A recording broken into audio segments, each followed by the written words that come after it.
Good morning बच्चों। Class 8th Hindi medium प्रश्नावली 8.2। 8.2 में देखिए प्रश्न नंबर 1 है, एक व्यक्ति के वेतन में 10% वृद्धि होती है। यदि उसका नया वेतन 1,54,000 है तो उसका मूल वेतन ज्ञात कीजिए। तो देखिए इसका हल, माना मूल वेतन 100 रुपये, वेतन में वृद्धि 100 रुपये की 10%, मतलब 100 रुपये का 10%। तो देखिए 100 रुपये का 10% कितना हो गया, 10 रुपये। इसलिए नया वेतन हो गया 100 प्लस 10, 100 प्लस 10 110 रुपये। चूंकि नया वेतन 110 रुपये है, अगर नया वेतन 110 रुपये है, जब मूल वेतन कितना है उसका 100 रुपये, इसलिए नया वेतन 1 रुपये है तो उसका मूल वेतन कितना हो गया 100 बटा 110। इसलिए नया वेतन, अब नया वेतन उसका कितना है, देखिए 1,54,000 रुपये।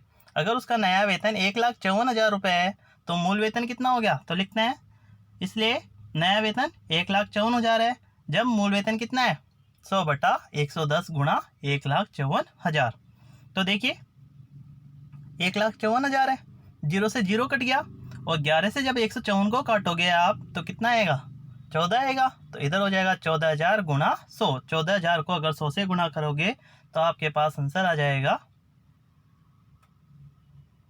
14,000 को जब 100 से गुणा करोगे, एक 0 से 0 भी कट गई थी, ये 10 है आपके पास, 10 गुणा 14,000, 10 को अगर 14,000 से गुणा करोगे तो आंसर आ जाएगा 1,40,000। तो लिख देंगे, अतः व्यक्ति का मूल वेतन 1,40,000 रुपये है। ऐसे देखो दूसरा है, रविवार को 845 व्यक्ति चिड़ियाघर गए, सोमवार को केवल 169 व्यक्ति गए। चिड़ियाघर की सैर करने वाले व्यक्तियों की संख्या में सोमवार को कितने प्रतिशत कमी हुई। तो देखिए इसका हल, रविवार को चिड़ियाघर गए व्यक्तियों की संख्या कितनी है, 845। फिर दूसरा है इसी में, सोमवार को चिड़ियाघर गए व्यक्तियों की संख्या, सोमवार को कितने व्यक्ति गए चिड़ियाघर, 169। व्यक्तियों की संख्या में कमी, पहले दिन गए थे रविवार को 845, सोमवार को गए 169, कितनी कमी हुई। तो देखिए व्यक्तियों की संख्या में कमी बराबर 845 माइनस 169, 845 माइनस 169 बराबर कितने हो गए, 676। तो देखिए प्रतिशत कमी निकालते हैं, बराबर 676 बटा 845 गुणा 100, 645 बटा 845 गुणा 100। 676 और 845 को जब काटेंगे, गुणा करेंगे 100 से, तो आंसर आएगा 80%। कितनी आ जाएगी, 80%। ये कट जाएगा आपके पास 169 से, 169 से जब काटोगे, 169 से काटोगे तो नीचे तो आएगा आपके पास 5 और ऊपर आएगा 4, 4 बटा 5 गुणा 100, 4 बटा 5 गुणा 100 करोगे, 5 से 100 को काटोगे तो 20, 20 को 4 से करेंगे 20 चौक 80, 80%। तो लिख देंगे, अतः चिड़ियाघर की सैर करने वाले व्यक्तियों की संख्या में 80% की कमी हुई। आगे देखो प्रश्न नंबर 3। प्रश्न नंबर 3 है,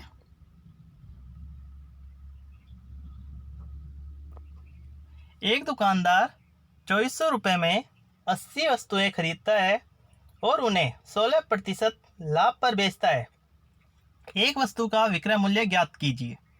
तो देखिए हल, वस्तुओं की संख्या 80, वस्तुओं का क्रय मूल्य 2400 रुपये, लाभ 16%। चूंकि जब क्रय मूल्य ₹100 था तब विक्रय मूल्य कितना था, 16% लाभ के साथ, तो 116 हो गया। जब क्रय मूल्य 100 रुपये तब विक्रय मूल्य 100 प्लस 16 बराबर 116 रुपये। इसलिए जब क्रय मूल्य 1 रुपये तब विक्रय मूल्य कितना हो गया, 116 बटा 100। इसलिए जब क्रय मूल्य 2400 रुपये तब विक्रय मूल्य 116 बटा 100 गुणा 2400। 116 बटा 100 गुणा 2400 करोगे, 2 जीरो से 2 जीरो कट जाएगी, 100 की 2 जीरो, 2400 की 2 जीरो से कट जाएगी। 116 को 24 से गुणा करेंगे, अगर 116 को आप 24 से गुणा करोगे तो आपके पास आएगा 2784। अतः 80 वस्तुओं का विक्रय मूल्य हो गया 2784। अब एक वस्तु का विक्रय मूल्य निकालना है आपको, तो लिखते हैं, इसलिए एक वस्तु का विक्रय मूल्य बराबर 2784 बटा 80। 2784 में अगर 80 का भाग दोगे तो आएंगे 34 रुपये 80 पैसे। आगे देखो प्रश्न नंबर 4।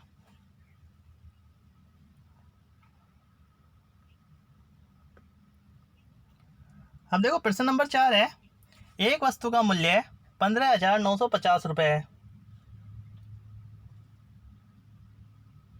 एक वस्तु का मूल्य, सॉरी इसमें आपको लिखना है, एक वस्तु का मूल्य 15,500 रुपये, 15,500 रुपये है। रुपये 450 इसकी मरम्मत पर खर्च किए गए थे। कितने रुपए? 450 रुपये इसकी मरम्मत पर खर्च किए गए थे। यदि उसे 15% लाभ पर बेचा जाता है तो उसका विक्रय मूल्य ज्ञात कीजिए। अब देखिए, आपको 8.1 से स्टार्टिंग में बताया था, जब 8.1 शुरू हुई थी उससे पहले, अगर कोई भी सामान, कोई भी व्यापारी है दुकान से थोक में खरीद के अगर घर पे लेके आता है तो उसमें जो भी अतिरिक्त खर्चा लगता है, जैसे टेम्पो का किराया हुआ या लेबर चार्ज हुआ, वो सब उस क्रय मूल्य में वो जोड़ेगा। उसी के ऊपर वो विक्रय मूल्य बेच के, मतलब उसी में लाभ जोड़ेगा वो। तो देखिए, यहाँ वस्तु का क्रय मूल्य कितना है? वस्तु का मूल्य है यहाँ 15,500 रुपये।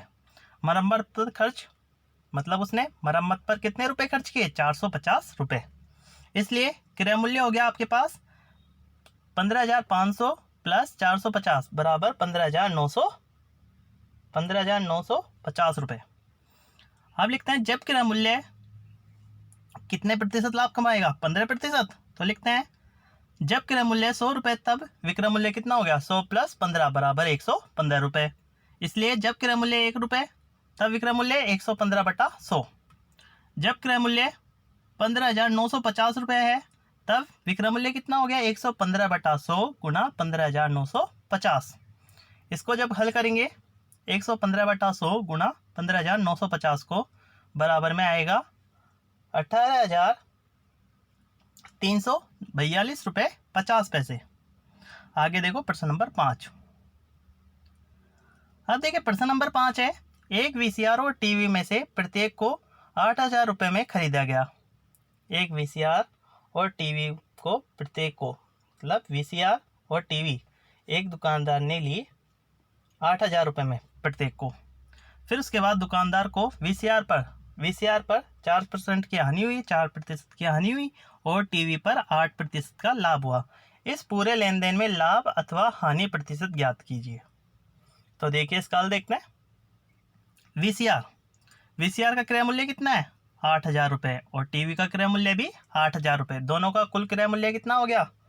8,000 प्लस 8,000 बराबर 16,000 रुपये।